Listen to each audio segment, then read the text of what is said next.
semua seniman kontemporer, tapi dari 3 generasi. Mas Heri Dono, dropout seni lukis, buat lukisan, buat patung, buat instalasi, dan lain-lain. Mas Eko juga, siapa tidak kenal Mas Eko, seni lukis 97. Mas Eko 97 juga lulus. Mas Eko lulus. Sama sama Mas Heri Dono, ya itu tidak hanya pelukis, juga muralis, juga buat patung, juga buat apa, daging tumbuh itu merchandise apa Mas? Gerakan fotokopi. Nah, lalu ada Mas Adriu, desain grafis ya, IKJ, kadang-kadang juga bintang film tadi katanya. 2006 ya, desain grafis. Jadi ini kita telah hadir 3 generasi yang bersama-sama menjadi bagian dari praktek produksi seni rupa kontemporer. 3-tiganya sekolah, cuman memang Mas Adri itu desainer grafis. Ini juga menunjukkan sekali lagi yang tadi kita utarakan, siapapun bisa jadi seniman. Cukup banyak desainer grafis yang jadi seniman, misalnya Agus Wage juga desain grafis. Lalu di Bandung tuh ada Kenny, saya lupa namanya. Ada.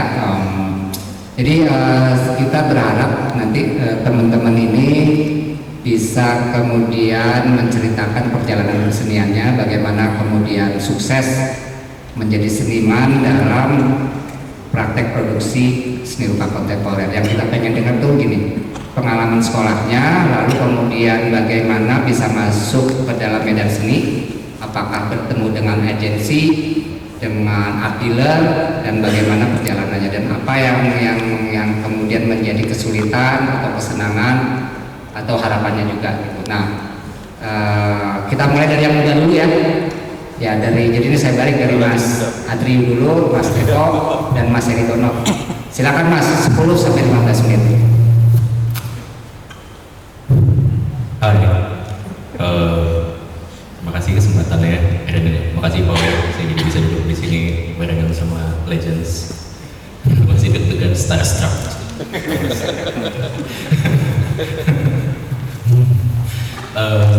Nama saya Atreyu, saya dulu kuliahnya di IKJ.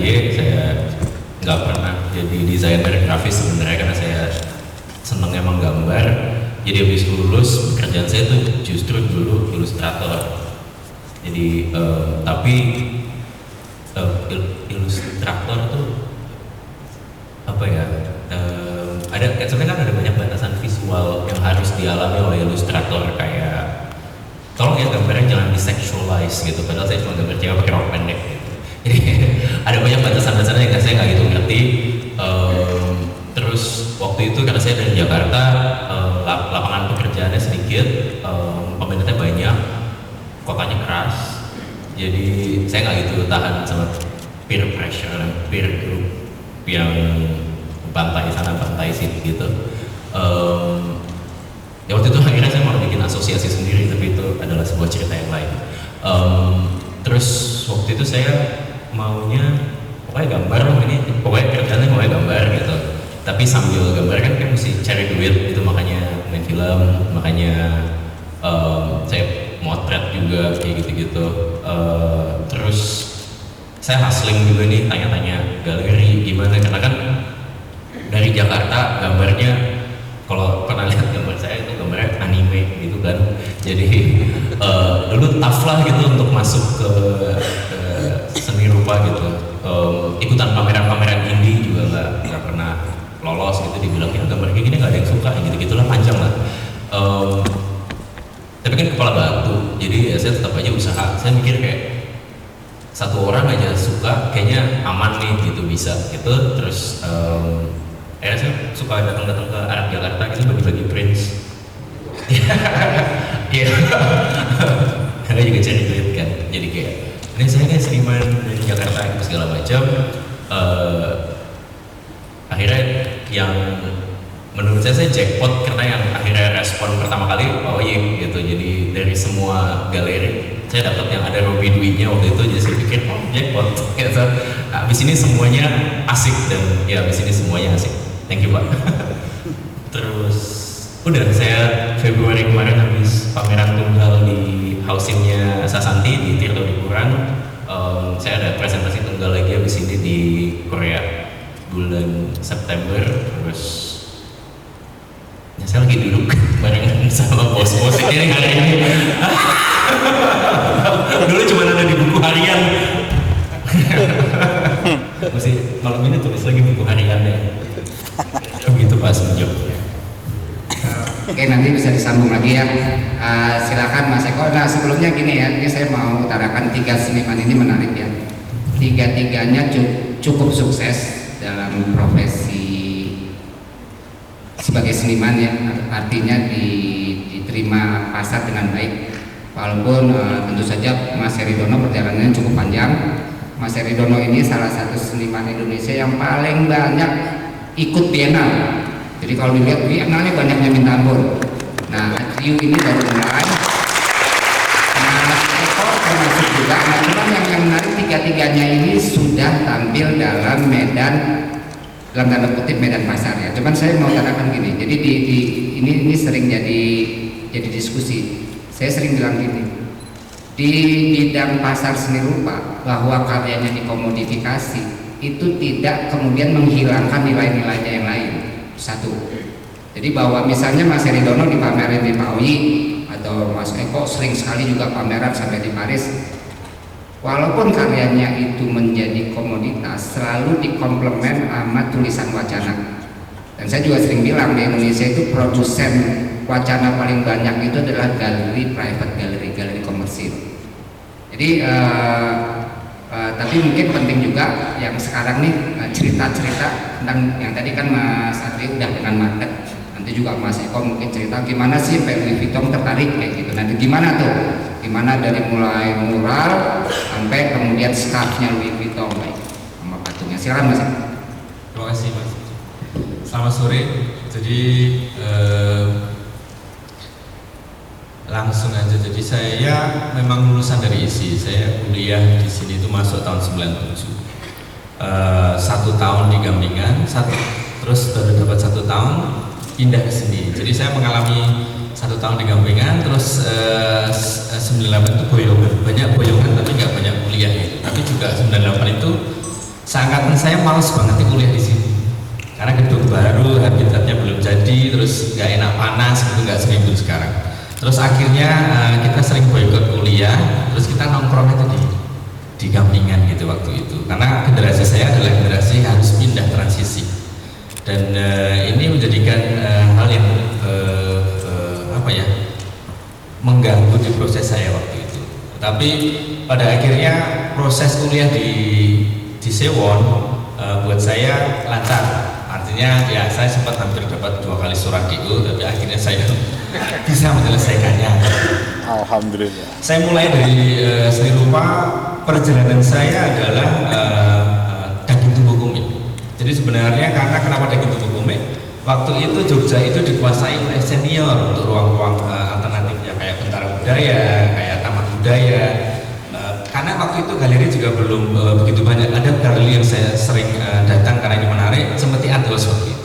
Tapi juga karena Cemeti Ados ini cakupannya adalah konsep karya seni yang berbeda dengan seniman para senior yang berbeda pula. Jadi untuk nembus ke sana juga agak susah gitu. Karena banyak galerinya dari Jakarta, di Jogja ini cuma banyak ruang-ruang alternatif. Nah, tahun 2000 bareng sama Ruang Rupa, saya bikin daging tumbuh komik.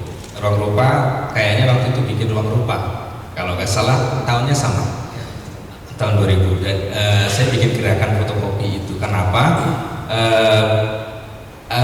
Gerakan ini sebenarnya memfasilitasi teman-teman selevel saya, seusia saya waktu itu untuk mendapatkan space presentasi karya dalam artian pameran dalam bentuk buku waktu itu. Karena siapapun berkarya, siapa aja boleh dikirim ke saya fotokopiannya. Aslinya memang tidak dikirim ke saya.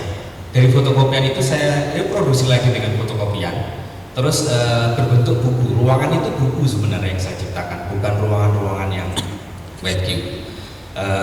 buku-buku ini ketika distribusi saya berkonsep mengartikan bahwa inilah ruangan pameran yang akan diakses oleh pengunjung. Waktu itu ide seperti itu. Nah, dari tahun 2000 itu di 5 tahun pertama itu setiap tahun terbit 2 edisi. Energi yang cukup besar karena juga saya selo dan aktivitas saya juga nganggur, lukisan juga belum laku, katakanlah belum ada banyak aktivitas. Saya senang dengan aktivitas Daging Tumbuh Komik ini. Lama-kelamaan Daging Tumbuh ini tetap karena saking cintanya menurut saya tetap ada gitu, meskipun sempat vakum 2 tahun di tahun sekitar 2012-15 gitu. Karena kesibukan saya sebenarnya. Dari Daging Tumbuh Komik ini berkembang menjadi proyek-proyek yang sebenarnya luas. Saya mendapat tawaran pertama kali pameran itu yang sangat menurut saya menjadi catatan penting adalah ketika saya pameran pentak tunggal di Cemeti Ados. Itu tahun yang pertama kali itu tahun 2004 jadi 2003 tahun 2003 pertama kali judulnya Bercerobong. Waktu itu Mbak Farah Wardani yang membantu saya untuk menulis dan seterusnya. Itu pengalaman pertama saya merasakan sebuah presentasi pameran yang non komersial. Area kita tahu seperti artis non komersial dan laboratorium dan galeri yang menarik, dan saya idolakan karena dari semester dari SMA, saya di SMSR Jogja, itu menjadi satu tujuan yang ketika ada pameran itu yang saya tuju gitu, karena saya tertarik dengan konsep presentasi para senimannya. Di 2003 saya pameran pertama di sana.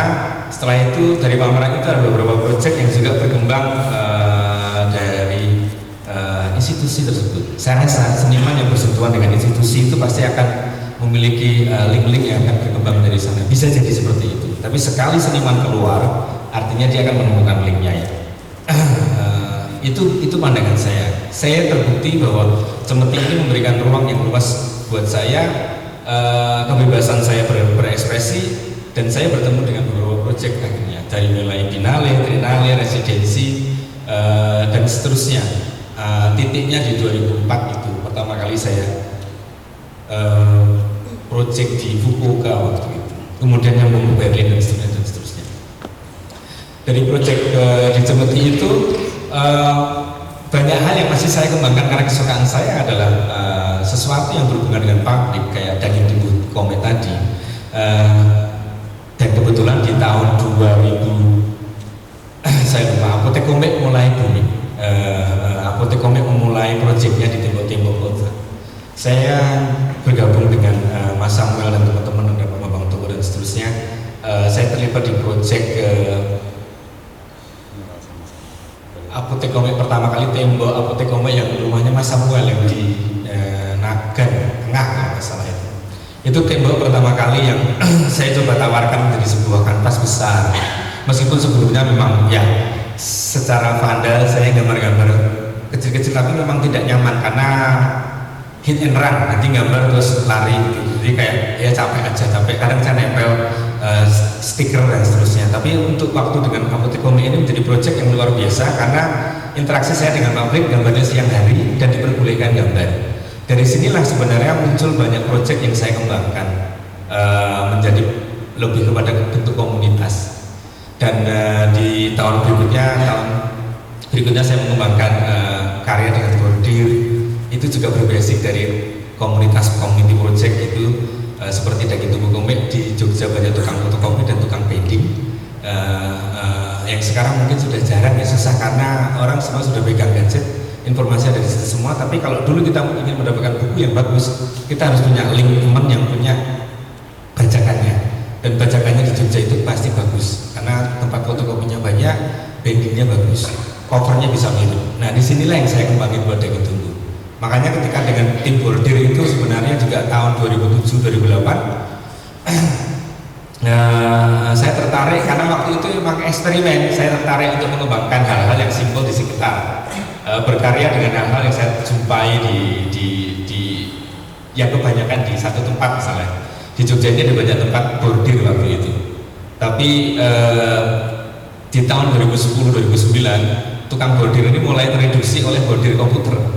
Dan mereka digusur, dan di Jalan Nyai Ahmad Dahlan itu dulu banyak toko-toko bordir dengan karyawan orang dari teman-teman dari Tasik, satu toko itu bisa 30-20 orang dengan mesinnya, tapi sekarang tinggal 1 atau 2 orang dan bahkan sudah jarang bordir di situ. Nah, berganti dengan bordir komputer. Dari situlah ketika saya memulai tahun 2007 ada satu toko yang sering saya pesenin karena orang ini sangat paham dengan gambar saya, kemauan saya dari mulai gambar kecil sampai gambar gede. Namanya Rinto, orang ini dia teman dari Tasik. Terus lama-lama saya pesan di situ ukuran 1 meter kali 1 meter dan bisa. Tapi sayangnya ya tahun 2009 kalau nggak 10 itu dia dipecat karena ya itu tadi tokonya mau berubah fungsi jadi toko yang dengan komputerized, hanya orang yang bisa mengoperasionalkan mesin bordir dengan file. Akhirnya dia pamit ke saya, untungnya dia pamit. Saya mau pulang Tasik, mau bertani, kalau nggak ke Bandung atau Jakarta mau jadi tukang bordir kebaya nih gitu. Terus saya tawarin mau nggak bikin project sama saya untuk kembangin bordir ini karena saya suka karakternya, saya bilang gitu. Terus gimana mas? Ya kamu bordir aja biasa gitu.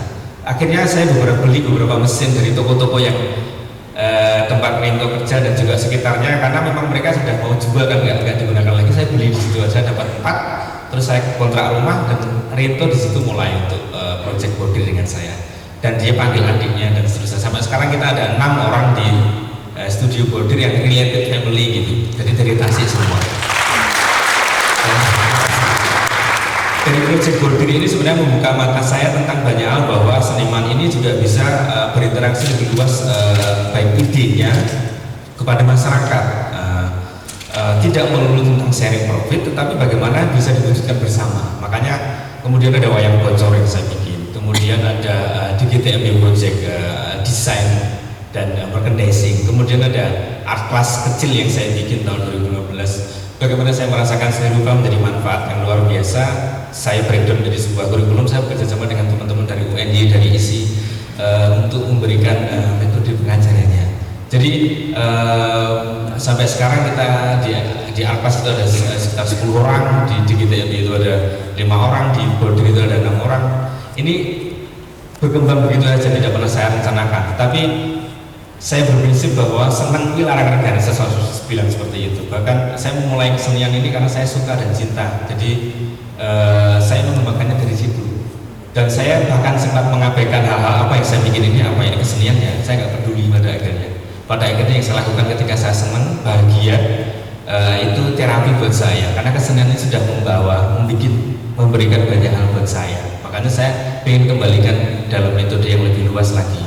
Yang terakhir 2017 itu saya kembangin dengan kerjasama dengan komunitas sampah plastik atau recycle. Recycle ini sebenarnya saya masukin di beberapa karya saya, terutama patung, tapi di era-era sebelumnya. Tapi mulai fokus tahun 2017 ketika saya mulai melakukan proyek di Potato Head. Kemudian karena saya bertemu dengan pengumpul yang lebih banyak, artisan pembikin patung sampah plastik yang lebih banyak, makanya saya kembangin lagi proyek sampah plastik itu sampai sekarang dan mewujudkan beberapa karya-karya yang bisa masuk ruangan gitu, yang juga bisa monumental besar dengan menggunakan limbah kita semua tentang plastik gitu. Menurut saya ini menarik juga buat saya gitu, dan bagi saya memulai dari hal-hal kecil yang simple, yang kita suka, yang kita senangi, yang kita pahami, terus kita fokus, saya langsung kita memupuk hal ini sebenarnya, dan saya langsung juga ini keep growing ini yang tanpa sadar sebenarnya ya karena kita suka, kita nggak pernah menuntut apapun dari hal ini kecuali karena kita suka ya. Ini tumbuh berkembang dengan sendirinya. Saya sadar dengan itu gitu, dan saya tidak berhenti pada satu titik di mana proyek ini hanya berhenti di beberapa elemen medium yang sudah saya develop dan sudah saya kembangkan, tetapi suatu saat saya mungkin akan tertarik dengan hal lainnya. Saya akan coba mendekati dan memahami dan untuk mengembangkan di situ, karena sekali lagi sebenarnya menurut saya ketika dibilang kesenian atau seni itu cair, juga seharusnya seniman itu juga cair, dan bentuk-bentuk kesenian itu bisa fleksibel, bisa masuk ke ranah yang lebih luas, yang lebih cair dengan elemen-elemen yang lebih tanpa batas. Itu yang sebenarnya, dan saya ingin membuka wacana juga ke dunia dunia seni rupa juga. Ketika saya pertama kali membawa bordir ini juga tidak serta-merta diterima dengan sepenuh hati itu, karena waktu itu memang masuknya di craft waktu itu. Ketika saya fokus karyanya saya bordir, saya bilang gitu, ya itu masuk kerajinan ya, oke, it's okay gitu waktu itu. Jadi tapi berjalannya waktu ternyata sekarang karya bordir ini yang saya bikin itu bisa masuk di ruang-ruang seni rupa bersandingan, tidak hanya keren, artinya maknanya berubah. Ini yang saya suka. Ini yang mengingatkan saya kembali tentang daging tumbuh. Kenapa saya bikin daging tumbuh? Karena ingin namanya aneh gitu. Saya terinspirasi dari dadaisme. Ketika nama itu disebutkan tanpa ada tendensi apapun, dan bahkan ketika diulang-ulang maka dia akan menemukan maknanya tersendiri. Daging tumbuh seperti itu. Jadi ketika daging tumbuh ini saya cetuskan, dia hanya sebagai nama, tetapi ketika dia menjadi repetisi sebuah gerakan, dia akan memiliki makna yang berbeda. Saya sadar bahwa di teman-teman seni rupa daging tumbuh adalah komik, tapi di teman-teman kedokteran daging tumbuh itu adalah penyakit ya, katakanlah, atau tumor dan seterusnya. Nah, makna di sini yang sebenarnya juga berkembang dari apa ya? Menurut saya itu investasi gitu. Hal yang kita bikin, seniman melakukan sesuatu jika mau menumpuk dan mau fokus untuk terus mengembangkannya, dia akan menjadi investasi yang luar biasa. Menurut saya seperti itu. Dan terima kasih buat ISI yang sudah memberikan elemen edukasi buat saya, dan seni rupa yang saya geluti sampai detik ini gitu. Dan tidak hanya berhenti dengan karya-karya saya sekarang ini. Saya selalu tertantang dengan lulusan-lulusan ISI, selalu tertantang dengan program-program ISI. Jadi artinya ada hal yang sebenarnya sehat buat saya untuk menjadi kritik yang sangat kuat gitu. Saya tidak berdiri sendiri gitu, karena saya lihat banyak teman-teman yang sudah maju berkembang dengan banyak medium, digital art, NFT dan seterusnya. Menurut saya kesenian juga harus fleksibel ke arah manapun gitu, dan ya saya juga nggak akan pernah tahu saya akan kemana, medium apalagi yang akan saya geluti. Tetapi sekali saya memulai sesuatu, ya artinya seperti petani, dan kita akan menyiraminya, ya berusaha untuk tetap tumbuh kembang gitu.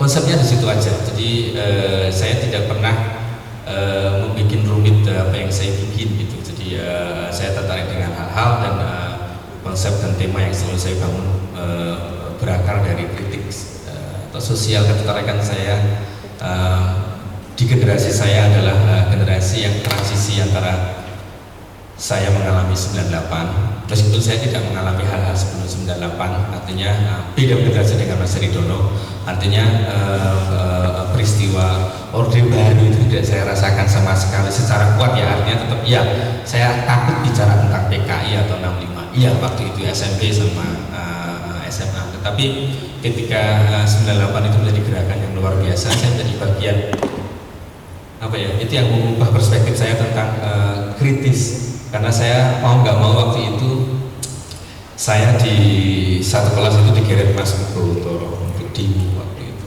Dan anehnya semester 1 anak-anak baru ini ditaruh di depan sendiri bawa banner. Jadi langsung ketemu sama polisi waktu itu. Saya sih takut, seneng, bingung gitu. Takutnya nanti kalau bentrok, takutnya ini menjadi sesuatu yang sangat mengerikan buat keluarga saya, karena gerakan seperti ini, kritik seperti ini adalah saya diuling sama keluarga ya, jangan banyak rumor bahwa jangan dengar tentang peristiwa itu 65 dan seterusnya. Terus ketika ini menjadi sebuah momen di mana saya menikmati dan memahami bahwa sebuah demokrasi dengan medium kesenian, disitulah titik balik saya mulai punya perspektif yang luas tentang berkarya, tentang konsep saya berkarya sampai detik ini. Dan mengkritisi saya sendiri, mengkritisi hal-hal itu menjadi menyenangkan buat saya, karena saya sadar saya dengan mengkritisi diri sendiri, saya berusaha mengutak-atik zona nyaman saya, berusaha menyentil telinga saya sendiri untuk terus mendengar, mencubit mata saya sendiri untuk terus melihat, dan terus untuk berusaha menyampaikan hal-hal yang ingin saya sampaikan lewat bahasa visual atau karya. Disinilah sebenarnya yang membuat saya terus sampai sejauh ini. Tapi saya berusaha tetap tidak pernah berhenti untuk belajar dan mempelajari sesuatu. Kayaknya itu dulu Pak, terlalu panjang ya, terima kasih.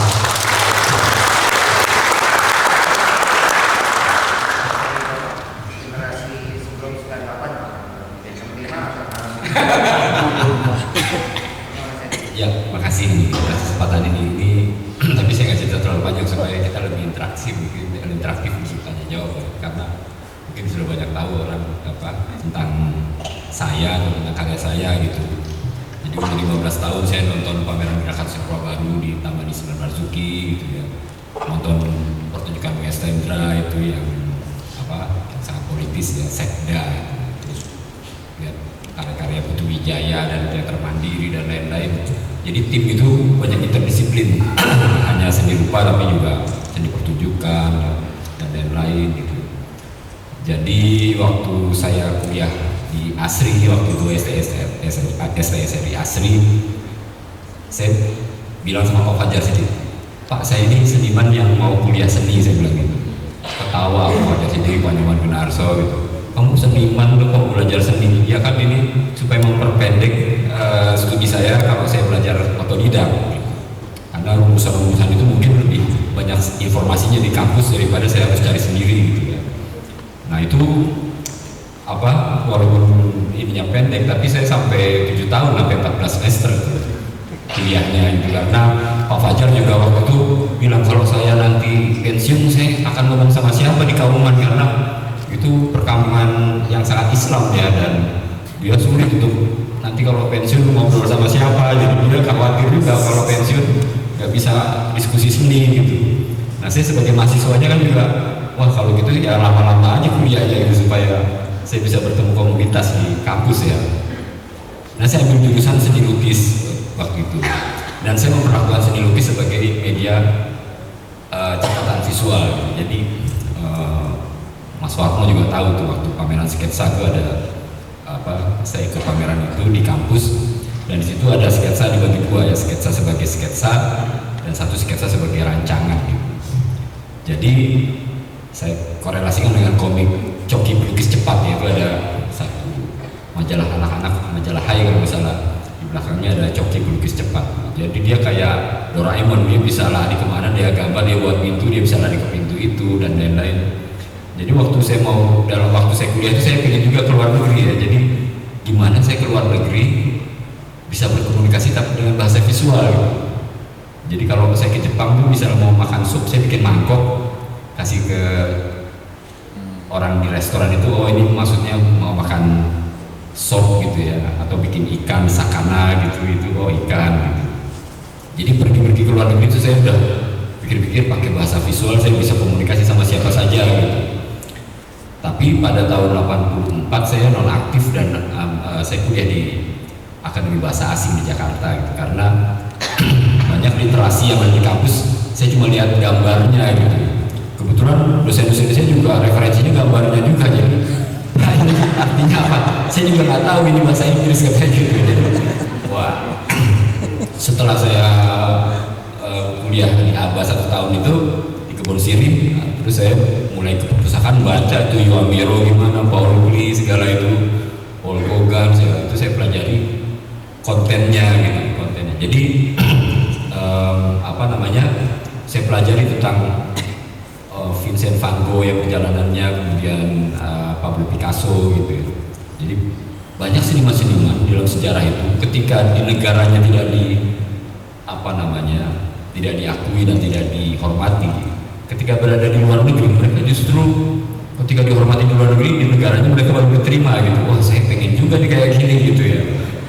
Jadi saya ngumpulin duit 7 juta waktu itu, terus naik pesawat Oka Airlines ke lewat Cekoslowakia gitu ya, sampai ke Swiss. Saya tinggal 1 tahun di Swiss di rumah yatim piatu karena nggak punya koneksi akses dengan lembaga seni di sana ya. Tapi kemudian oleh lembaga Helvetia saya ditempatkan di tempat residensi gitu. Jadi 6 bulan di rumah yatim piatu dan 6 bulan di residensi gitu. Jadi dari situ saya bertemu dengan banyak seniman, terus orang museum, kurator segala gitu. Jalan sendirian ya, saya salah-salah, kalau salah jalan sendirian nggak apa-apa karena nggak ada yang tahu ya kalau kita salah jalan. Kalau sama teman-teman diketawain kok mau ke sana larinya kemana gitu.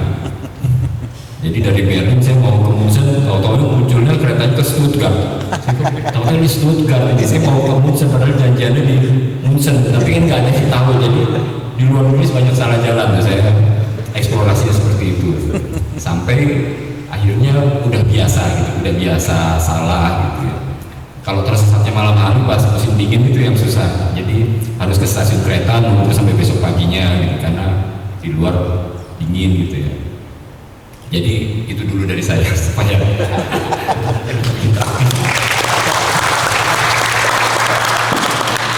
Ya, terima kasih Mas Heri. Ya, kita sudah dengar tadi ya. Sebetulnya yang menarik tiga-tiganya ini nggak fit in ya sama jurusannya. Mas Eko lukis tapi buat bordir, buat mural, buat patung. Nah, cuman yang menarik ada satu yang saya catat itu tentang kolektif. Jadi ini menarik di Indonesia itu kan ya mungkin teman-teman udah sering dengar ya kolektif seni. Jadi Mas Eko ini termasuk seniman otonom yang dari awal dengan bordir, terus dengan daging tumbuh komik itu sebetulnya sudah membentuk komunitas yang sifatnya kolektif seni. Bahkan Mas Eko dengan membordir ya, dak itu sebetulnya sudah lama sebetulnya gejala itu. Tapi juga dengan posisinya sebagai seniman otonom personal ya jalan terus gitu. Saya rasa Mas Heri juga kayak gitu ya, Mas Heri dengan patung-patungnya, dengan kemudian instalasi juga gitu sebetulnya. Dan jadi tidak terbatas pada pilihan majornya seni lukis, bahkan Mas Eko ini jarang lukis sekarang bordir sama buat patung lebih banyak. Nah, Mas Atrio justru dari desain grafis yang sekarang menjadi pelukis ya. Nah, jadi tadi juga saya rasa apa yang ditunjukkan Mas Eko itu aspek-aspek lowbrow itu seni rupa kontemporer itu banyak tadi mengambil yang lowbrow, yang komik, yang murah itu untuk diangkat menjadi highbrow lah katakan, untuk menjadi dalam konteks praktek seni rupa kontemporer. Jadi itu, nah silakan saya buka sesi tanya jawab, silakan. Ya langsung aja kita kumpulin Mas yang di sana itu, nanti ada lagi ya. Silakan Mas, dari mana dan bertanya pada siapa?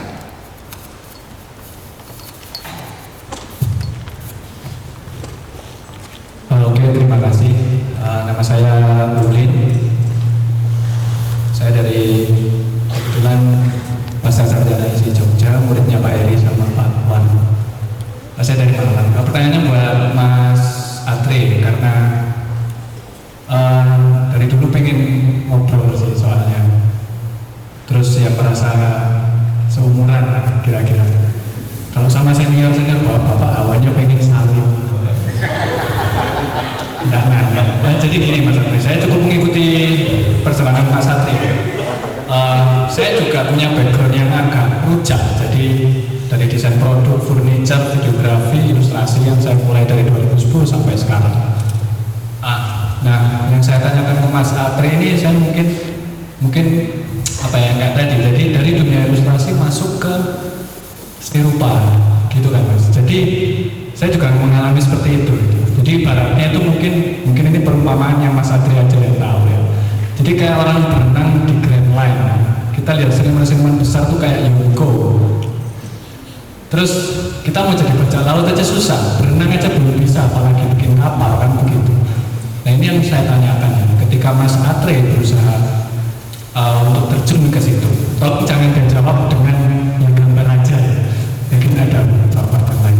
Itu kira-kira konflik apa yang terjadi secara internal ketika Mas berkarya, atau mungkin ada konflik juga secara eksternal ketika akhirnya Mas bisa survive. Jadi kayak manuver dan siasat apa yang Mas Atri lakukan hingga bisa seperti sekarang, seperti itu sih. Karena saya juga mengalami yang seperti itu karena punya background yang bukan dari dunia seni rupa. Itu saja. Terima kasih. Mungkin Bapak yang lain juga mau jawab, tidak apa-apa. Terima kasih. Iya, terima kasih Mas Ulin. Kita kumpulin satu atau dua lagi yang lebih efektif. Silakan. Atau belum ada? Ya itu ada Mas di sana itu. Silakan.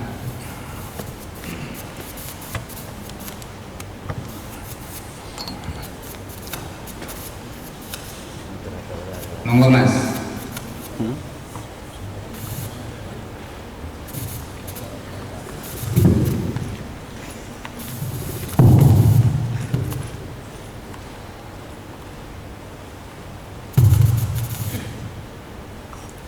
Berdiri.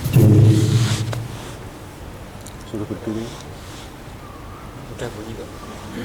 Berdiri. Berdiri. Mati ya. Mati. Kalau berdiri Ini aja. Maju, maju. maju aja. Mungkin sinyalnya. Oh. Depan bunyi kok.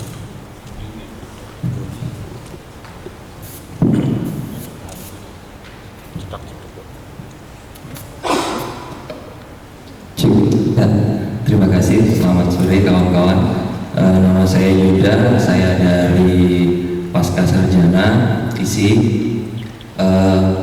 Saya ini sangat-sangat tertarik ya, karena sebenarnya background saya pertunjukan gitu. Saya S1 di jurusan teater, kemudian di Pasca gitu, kemudian menemukan ketertarikan juga sama dunia lintas disiplin gitu di seni rupa gitu. Nah, pertanyaan saya kan kalau melihat dari narasumber misalnya ketika bertemu dengan Bordir, kemudian kalau Pak Heri kemudian bergesekan dengan seni pertunjukan misalnya dengan yang lain gitu. Bagaimana sih gitu dalam proses perpindahan disiplin itu kan pasti kita mengalami banyak kesalahan-kesalahan yang tanda kutip kita sedikit abu-abu mana salah mana benar dalam pergeseran disiplin itu. Nah, apakah kesalahan-kesalahan itu dalam disiplin seni kontemporer itu menjadi satu keharusan atau bagaimana gitu? Ya mungkin itu. Terima kasih. Ada lagi? Kalau nggak ada, monggo Mas Adri dulu, terus yang kedua Mas Eko sama Mas Heri. Silakan Mas Adri, siasat mendekati Pak Wi. Halo, thank you pertanyaannya.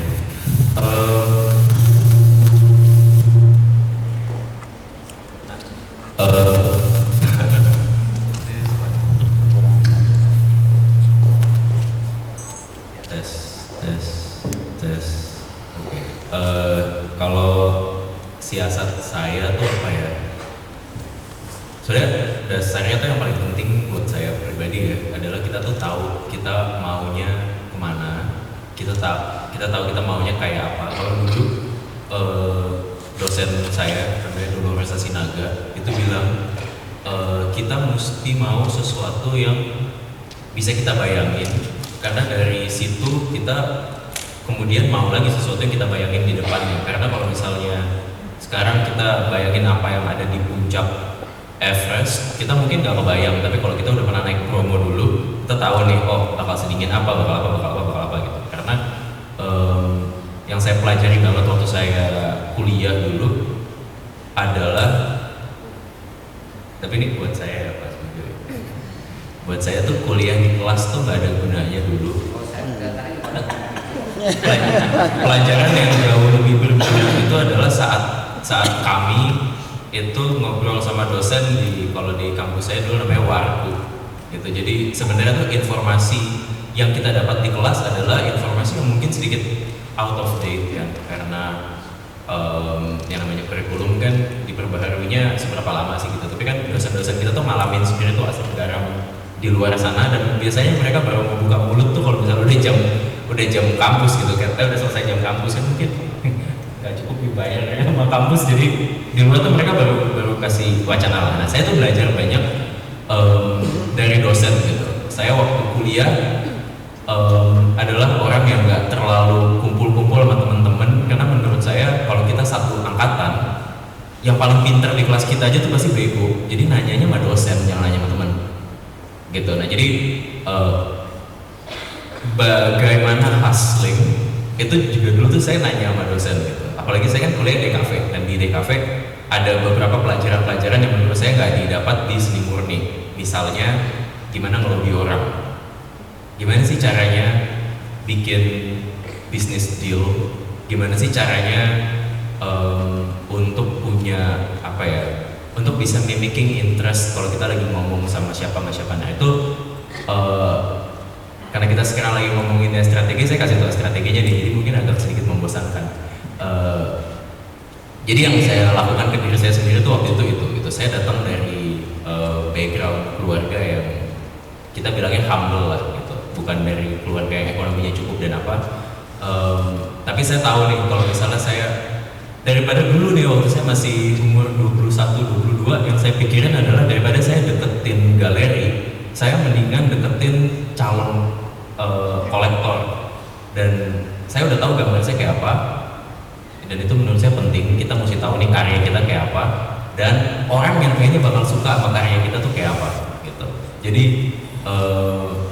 saya udah tahu nih dengan gambar kayak gambar saya udah nggak mungkin bisa masuk ke komunitas street art misalnya gitu, karena ya udah kita bahasanya udah pasti beda, apa yang kita suka udah pasti beda, musik yang kita dengerin udah pasti beda. Nah, tugas saya waktu itu buat saya adalah saya mesti cari tahu line up orang-orang yang akan appreciate karya saya tanpa saya perlu mati-matian bilang kalau ini bagus tuh yang kayak apa sih. Atau worst to come adalah jika saya kasih tahu ke mereka dan mereka nggak suka karyanya, saya bisa tahu nih apa yang mesti saya improve.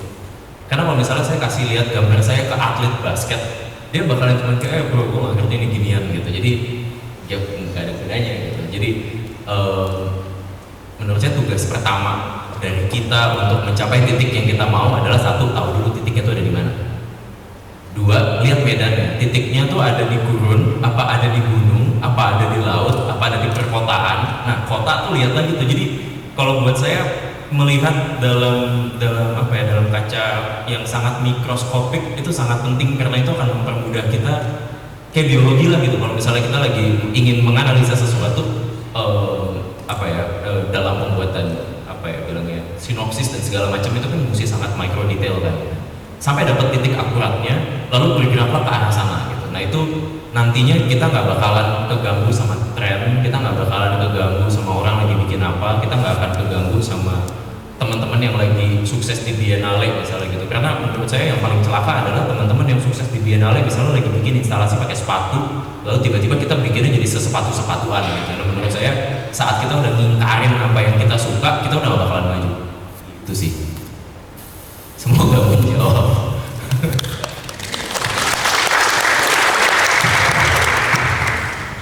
Mas Yuda. Mas Yuda, oke. Saya akan jawab yang bersentuhan dengan bordir sama performance ya. Plastik ya. Tentu interaksi itu banyak elemen yang akan bersinggungan, apalagi saya studi seni rupa. Pelukis itu diajarin untuk soliter, dia dan studionya, dia hanya berada di ruangnya biasanya. Pelukis itu rata-rata orang yang susah kerja tim, kecuali teman-teman grafis, teman-teman lain yang pertunjukan dan seterusnya. Pasti akan kerja soliter, itu lebih paling gampang ditebak para pelukis itu sebenarnya. Pematung juga. Nah, kalau saya konsepnya adalah ya kita siap seperti ruangan. Saya memiliki ruangan untuk berkarya, tetapi suatu ketika ruangan ini saya buka untuk semua orang datang dan masuk. Jadi ada ruang dialog, diskusi, pertemuan, dan juga membuat masakan bersama, taruhlah seperti itu. Tidak ada yang sempurna, iya. Bahkan dengan bordir itu ketika lukisan saya bikin, kemudian setelah lukisan jadi baru ditimpa benang. Lukisan itu hancur karena ada bordir di atasnya. Artinya satu, warnanya berubah karena ketersediaan warna dari pabrik itu berbeda dengan campuran cat warna saya. Satu. Yang kedua, splash cipratan atau karakter garisnya bisa saja berubah karena teknik yang dimiliki tim bordir belum bisa mencapai titik di mana kesulitan itu. Nah, ruang-ruang ini yang sebenarnya terdiskusikan. Artinya memang saya sadar sesuatu itu pasti akan bergeser. Konsep ini sebenarnya saya mengacu seni grafis. Ketika satu cetakan diulang 2 cetakan, 3 cetakan itu akan bergeser. Menurut saya artistiknya di situ. Kesalahannya adalah di situ, itu bukan saya menarik. Seperti di Daging Tumbuh Komik, ketika satu buku dengan buku lainnya karena diproduksi oleh mesin fotokopi, buramnya beda, gesernya beda, tintanya habis kayak gitu. Jadi saya sudah terbiasa mungkin karena Daging Tumbuh Komik itu. Jadi ada hal-hal yang artistik dari sesuatu yang tidak tanpa sengaja bisa dilakukan oleh orang lain terhadap karya kita, ataupun juga kita salah memberikan instruksi pada tim lain kayak gitu. Ini atau mesinnya kalau di mesin grafis. Artinya ini yang sebenarnya ini waktu itu juga untuk menempa saya yang sebenarnya dari dulu dididik untuk melukis. Melukis itu ya kamu sendiri. Tidak ada orang lain kecuali orang yang bantu bikin Semarang dan seterusnya. Artinya fine artnya itu sangat kental gitu. Jadi melukis antara kamu dan dirimu, personalmu dan seterusnya gitu. Itulah pure-nya di sini. Saya justru melawan itu dengan hal-hal yang kemudian saya ketemu dengan bordir. Meskipun saya melukis dulu, saya serahkan ke orang lain untuk ditimpa. Seperti juga saya bikin proyek wayang bocor, itu pertunjukan sebenarnya. Yang saya menggunakan elemen wayang, simple, wayang di mana-mana ada. Dan disinilah yang kita bangun bareng-bareng. Saya memiliki karakter, memiliki tema dan konsep. Almarhum Jindil atau Gunawan Marianto itu memiliki ide cerita, narasi. Terus waktu itu ada Mas Benny Catur Kuncoro itu dalam pure klasik tradisional, bisa kontemporer juga. Dan ada Hari Mulu di musiknya dan seterusnya, ada Tere di performing di depannya. Artinya ketika kita melakukan sebuah bentuk presentasi karya dalam bentuk pertunjukan, disitulah ruang saya ini, saya punya konsep ruang ini saya buka, saya taruh di tengah. Ada momen seperti itu. Ada momen juga itu saya tarik lagi ketika saya melukis. Saya tidak ingin hal yang sangat terlalu cair, tapi ada juga ketika proyek ini kalau ini bentuknya sebuah kesenian, makanya ruang-ruang itu saya buka. Saya membuka ruangan saya untuk dijajaki, dijajah, dimasuki banyak orang untuk mewujudkan sesuatu. Secara geografis, bentuk kolaborasi dan bentuk proyek yang dibangun di Jogja ini menyenangkan.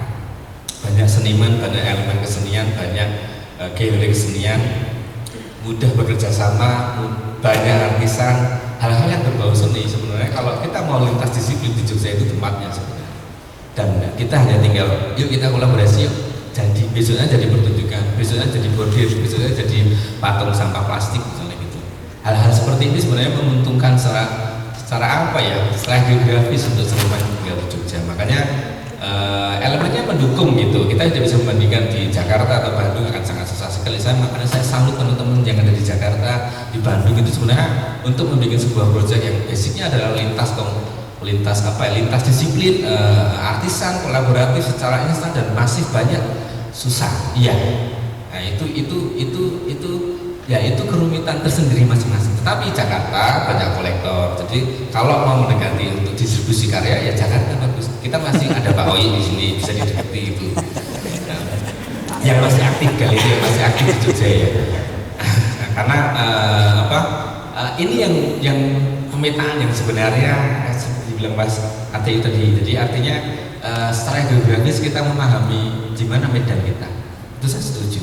Dan di Jogja ini nggak bisa jadi seniman langsung bisa jualan dan kaya misalnya gitu, karena galerinya di Jakarta. Sadar aja galerinya di Jakarta. Kolektor paling dekat di Magelang, iya, tapi nggak melulu ke Jogja karena butuh event, butuh pameran, itu pun juga sudah tereduksi gitu. Artinya tidak seperti dulu para kolektor itu agresif, investasi, riset dan seterusnya. Tapi sekarang lebih ya supporting system buat kesenian terutama di Jogja. Meskipun mereka masih mengkoleksi ya, tapi nggak seperti era-era sebelumnya. Mungkin seperti itu jawaban saya, Mas.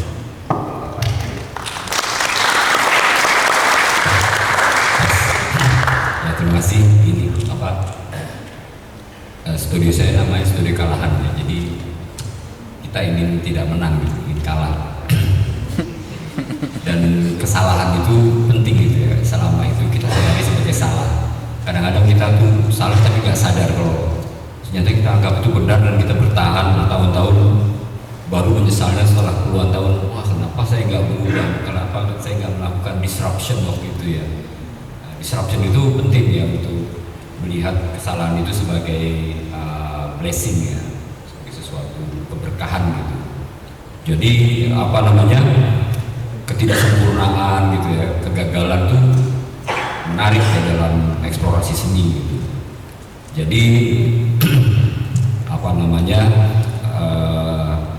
ketika kita bekerja di studio, kita menganggap studio sebagai laboratorium, kadang-kadang kata seni itu menjadi beban dalam eksplorasi berkarya gitu.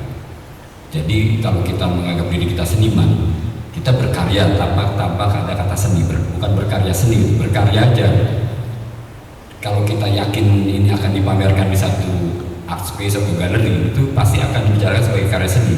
Jadi kita selalu dibebani dengan kata seni. Apakah ini nanti seperti estetik atau gimana gitu ya. Itu persoalan-persoalan kreativitas itu berbeda dengan kita coba berekspresi gitu ya. Berekspresi itu kita memang udah ada patokannya, seni lukis, seni patung, ya, grafis dan lain-lain. Tapi kita ingin mencari kesalahan. Kesalahan itu ketika kita mempelajari kebenaran yang benar secara mendalam, baru kita membuat kesalahan gitu kan. Seperti kalau W.S. Rendra mengatakan sebagai mengulur-mungkretkan kebenaran itu. Nah, kalau kita cuma berekspresi, kita sebenarnya tidak melakukan apa-apa gitu. Itu seperti Kristo yang membungkus pulau. Dia mencoba mencari kreativitas dengan konsep membungkus misalnya seperti itu. Walaupun pada awalnya pihak museum di New York juga gagal memamerkan karya dia karena bungkusannya dibuka gitu. Artinya pihak penyelenggara pun nggak ngerti kalau itu karya seni gitu. Jadi karena referensi saya dari muda itu di Taman Ismail Marzuki itu melihat berbagai macam disiplin ilmu seni, sehingga saya melihat bahwa seni pertunjukan itu selain disebut sebagai performing art, ya, di situ ada teater, ada musik, ada tari dan lain-lain. Performance art itu di luar itu gitu, di luar performing art. Jadi bagaimana kita melakukan seni dengan tubuh atau dengan badan ya untuk mengeksplorasi sesuatu gitu. Dan badannya bukan harus badan kita, badan orang lain juga nggak apa-apa gitu. Jadi waktu saya buat pertunjukan di Erasmus House, Pak Jim Supangkat heran, kok performance art kamu nggak ikut performance? Ya kan nggak harus selalu saya gitu. Jadi apa kamu art director enggak juga gitu. Jadi saya pakai sepeda, pakai kue untuk bikin kue putu, terus orangnya juga nggak harus seniman-seniman gitu ya. Itu menjadi menarik untuk melihat kesalahan-kesalahan sebagai eksplorasi. Itu dari saya.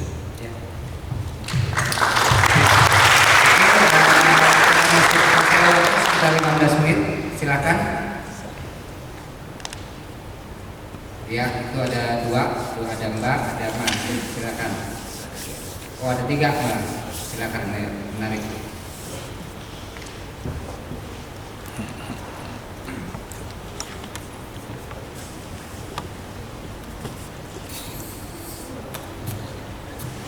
Ya itu, monggo Mbaknya.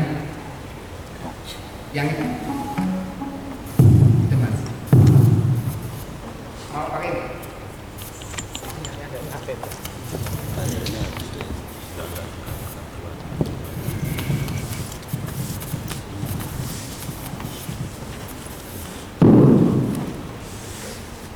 Oke, selamat sore semuanya. Nama saya Karen, saya dari PSPS LUGM. Jadi saya ingin mempertanyakan sih, dan kemudian juga sebelumnya selamat sore Bapak-bapak di depan. Narasumbernya sangat luar biasa, dan kemudian tadi seturut kita semua mendengarkan gitu bahwa menarik ketika mendengar cerita masing-masing seniman, apalagi berbeda generasi. Dan kemudian tadi saya beberapa mencatat gitu, dan kemudian menjadi penting ketika saya merunut dari Mas Pak Heri Dono gitu, Mas Arterio dan Pak Eko, karena dari langkah demi langkah gitu kesenian gitu, bagaimana sih kok bisa istiqomah gitu di jalan tersebut, yang kemudian juga saya menarik ketika Mas Eko itu tiba-tiba jadi dari bordir itu terus kesenian, dan kemudian akhirnya juga ada art class yang kemudian itu merupakan implementasi kerja-kerja edukasi. Nah di situ artinya aku pikir menarik karena tidak hanya kesenian seniman gitu, tapi juga melakukan kerja-kerja edukasi. Nah pertanyaan saya adalah ada nggak sih negosiasi tertentu, keresahan tertentu di perjalanan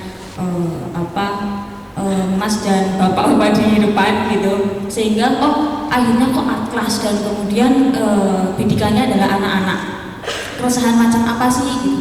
Dan kemudian juga menjadi menarik ketika saya melihat karyanya Mas Heri Dono, karena kebetulan saya terlibat dalam penulisan kurikulum Merdeka, dan saya menggunakan contoh-contoh karyanya Mas Heri Dono yang aku pikir di sini akan menjadi contoh yang eksploratif untuk adik-adik kita di kelas 8, kelas 9 atau kelas 12 gitu.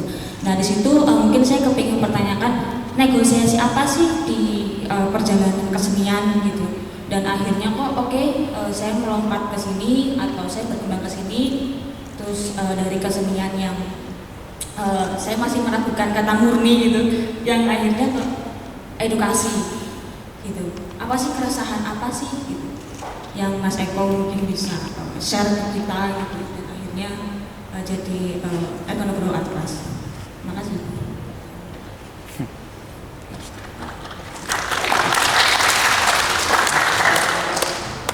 Yang kedua, ketiga tadi.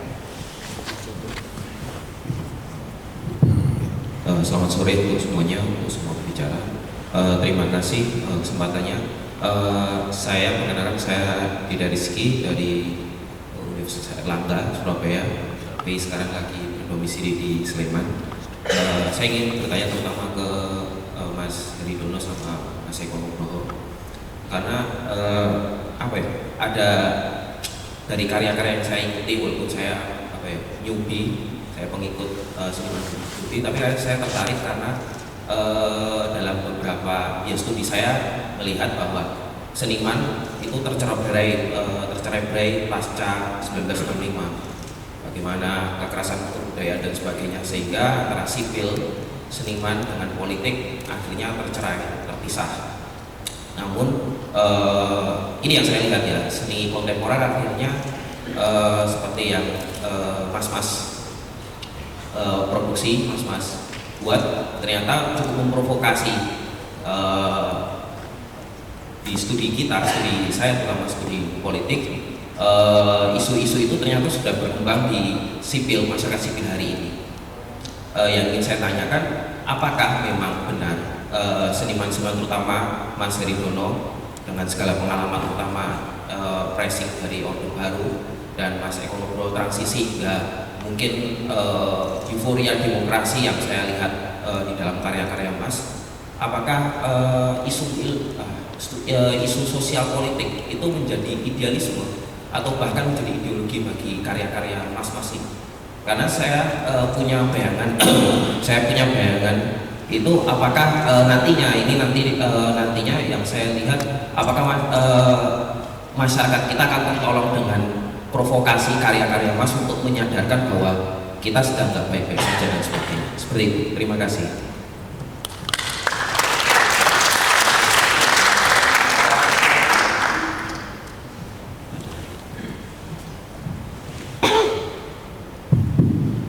Tes. Salam sejahtera untuk saya semua. Nama saya Amaris. Saya mahasiswa seni murni semester 5 angkatan 2020 dan dengan konsentrasi seni lukis. Saya di sini mengungkapkan beberapa opini saya berkenaan dengan kemajuan seni rupa di Indonesia, khususnya berkaitan dengan kesehatan psikologi manusia. Saya baru menyelami dunia seni itu tuh tahun 2019 kurang lebih, dan ketika saya mengalami pergolakan di daerah saya di kota Bogor, itu di sana mungkin untuk seni, khususnya seni murninya itu kurang terapresiasi mungkin ya bagi saya, atau mungkin kurang menonjol. Dan saya mulai tertarik ketika saya bersinggungan dengan kebutuhan mental atau psikologi manusia itu.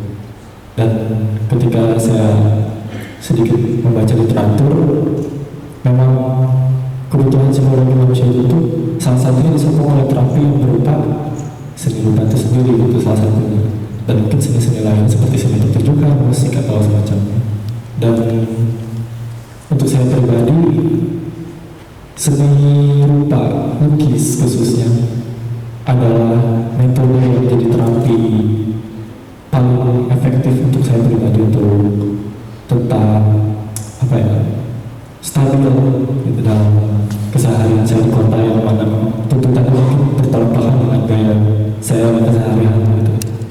Dan juga seni rupa itu khususnya saya mengenal konteks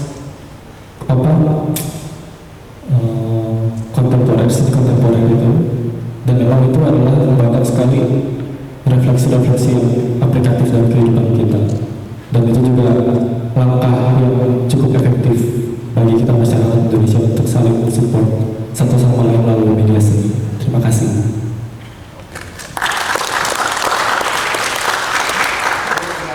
Bisa langsung dijawab dari pertanyaan dari Pak siapa nih? Aduh, ya bisa tiga-tiganya kali ya. Istiqomah. Mas Adi. Ya dari sana ke sini sedikit ya. Oh ya udah. Ya bakaran ya namanya. Apa namanya? Pemilihan karya ya. Kenapa memilih menciptakan karya-karya instalasi Istirahat itu ya. istiqomah. Atau yang istiqomah ya. Apa namanya? Kita memberikan tapan hati ya untuk bikin karya itu karena bukan karena mengikuti tren ya, itu bukan begitu tren. Tapi di dalam eksplorasi seni itu ada dua kategori, yang satu sifatnya inovatif, yang satu sifatnya inventiveness ya. Itu yang inovatif biasanya yang karya-karya itu sudah dikonvensi ya, misalnya seni-seni konvensional itu seni lukis, seni grafis ya, seni patung dan lain-lain itu sudah dikonvensi, seni kriya dan lain itu sudah dikonvensi. Tapi seni instalasi atau seni pertunjukan itu kadang-kadang tidak perlu dikonvensi sebagai media seni. Kadang-kadang barang-barang residunya itu seperti perahu kotak-kotak gitu ya, kaleng kerupuk itu nggak masuk ke dalam wilayah-wilayah yang didiskusikan dalam kebudayaan gitu. Kalau kita ke pasar Beringharjo, barang-barang residu itu banyak sekali ya. Itu kalau kita beli barang-barang residu seperti barang-barang bangkai-bangkai elektronik itu hampir sama kalau kita membeli rempah-rempah gitu. Kalau beli jahe gitu ya, Mas mau beli berapa kilo gitu. Tapi kalau beli bangkai elektronik juga, Mas berapa kilo belinya gitu. Dan di toko-toko itu di tempat-tempat itu banyak bengkel-bengkel untuk memperbaiki kulkas, AC gitu ya, televisi. Itu tersebar di banyak kota di Indonesia. Nah, itu kalau di negara industri seperti Eropa, Amerika itu biaya memperbaiki lebih mahal daripada membeli yang baru gitu. Tetapi itu juga menjadi sesuatu seniman bisa mengajak mereka untuk membantu seniman dengan bangkai-bangkai yang ada di pasar Beringharjo misalnya atau di tempat lain, di Kelitian gitu ya. Terus orang yang biasa bikin mekanik elektronik kan itu kan cuma tolong ini dihidupkan lagi dan dipasang, kemudian difungsikan di satu media yang nggak difungsikan sebagai misalnya kipas angin sebagai kipas angin, tapi kipas angin yang muter-muter ini mekaniknya bisa dipakai untuk memutar benda-benda gitu ya. Itu hal-hal sederhana gitu. Itu sama seperti misalnya ketika Walter Spies ya, itu di di Bali ataupun di Pulau Jawa itu dia banyak mempengaruhi seniman-seniman lokal, tapi dia juga dipengaruhi oleh tradisi lokal juga, bukan semata-mata satu arah. Itu bagaimana seni masuk ke dalam kebudayaan gitu, itu akhirnya istiqomah itu, karena bukan ikut tren tapi memang bagaimana melihat dengan kacamata yang jernih untuk melihat bahwa itu bagian dari kebudayaan atau kesenian. Jadi yang inventiveness itu penting gitu, bahwa yang belum dikonvensi tentunya kita mengalami kesalahan, kegagalan dan ketidaksempurnaan, dan itu adalah eksplorasi. Gak mungkin kita berhasil tanpa melalui tahapan-tahapan itu. Itu tentang itu. Terus yang tadi setelah 65 itu kan juga politikal ya. Sekarang kurang lebih politikal lagi, cuma kan Iya. Jadi dulu itu kira-kira tahun-tahun berapa ya? Kira-kira tahun 60-an ya, itu ada dua kubu dalam politik ya. Itu ada yang namanya Lembaga Kebudayaan Rakyat atau Lekra yang afiliasinya itu kepada realisme sosial. Kemudian ada juga Manikebu yang disebut Manifest Kebudayaan itu kepada realisme sosial, kepada humanisme universal gitu ya. Nah, saya pada waktu tahun 80-an saya menganggap dua-duanya bagus ya, humanisme universal dan realisme sosial. Saya tidak harus membenturkan keduanya gitu. Justru saya memakai keduanya itu sebagai eksplorasi karya dalam ranah kesadaran politik gitu. Karena saya bukan orang yang masuk ke dalam political practice ya, tapi kepada political consciousness gitu. Jadi dalam political consciousness itu kita tetap di ranah seni, tapi kita bisa mengambil persoalan-persoalan itu untuk kesadaran baru ya. Kesadaran baru itu kan harus ada sesuatu yang diungkapkan, yang dibuat, terus itu menjadi kesadaran baru. Kalau kesadaran itu biasanya dari informasi yang kita dapat itu adalah kesadaran. Oh ada persoalan ini, tapi seni yang memiliki seni berdampak ya, seni berdampak itu bisa berdampak ekonomi, politik dan lain-lain. Itu selalu berawal dari data objektif atau data ilmiah yang kita dapat, kemudian kita olah untuk menjadi karya seni yang itu menjadi kesadaran baru untuk diri seniman maupun untuk masyarakat gitu ya. Jadi kalau Anda dengerin lagu-lagu Iwan Fals awal dibanding sekarang ya, karena karya Iwan Fals sekarang tuh lagu-lagu yang cuma orang supaya cinta atau apa gitu, tapi kesadaran masyarakatnya itu lebih kuat dulu gitu, karena mungkin manajemen dia terlalu lebih hebat daripada idealisme dia di dalam seni gitu. Jadi itu ya. Yang terakhir tadi soal aspek psikologis dalam seni, apakah karya Mas Heri jadi semacam terapi juga? Iya, kalau kita mengacu pada misalnya Joseph Beuys ya, seni adalah healing dan seni adalah untuk katarsis ya, untuk bagaimana kita memerlukan itu sebagai terapi. Tapi juga baik juga kalau karya itu tidak hanya untuk diri kita gitu, untuk juga untuk orang lain yang bisa mendapatkan kesadaran kolektif tentang ketidakadilan, kemudian bisa menjadi wacana yang dimana nantinya kita punya sikap ya. Seniman kan cuma membuat platform, kemudian orang bersikap, bukan seniman mengubah tatanan masyarakat menjadi ini, tapi seniman menciptakan platform, kemudian platform ini merefleksi ke audiens untuk memiliki sikap itu kemudian bisa merubah kehidupan dalam kebudayaan ataupun peradaban.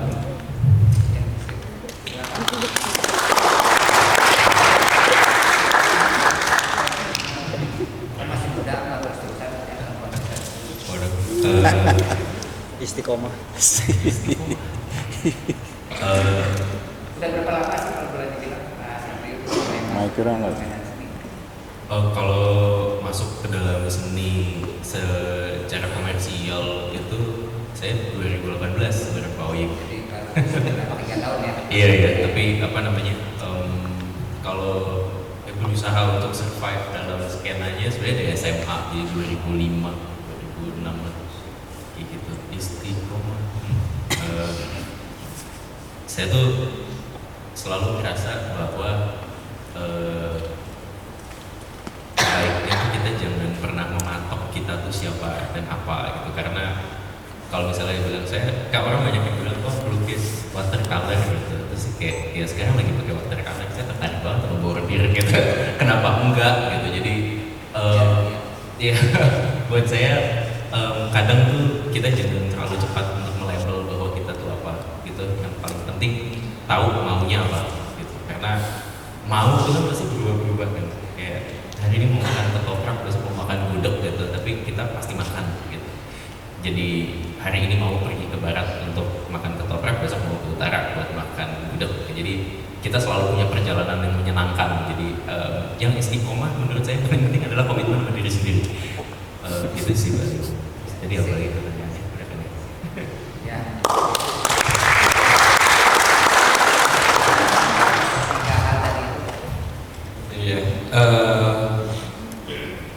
Ya.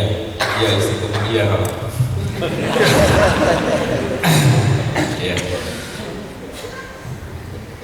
Karena saya juga memilih menjadi, pada akhirnya saya melukis dan bisa diterima publik itu juga mungkin di awalnya juga bukan pilihan utama ya sebenarnya.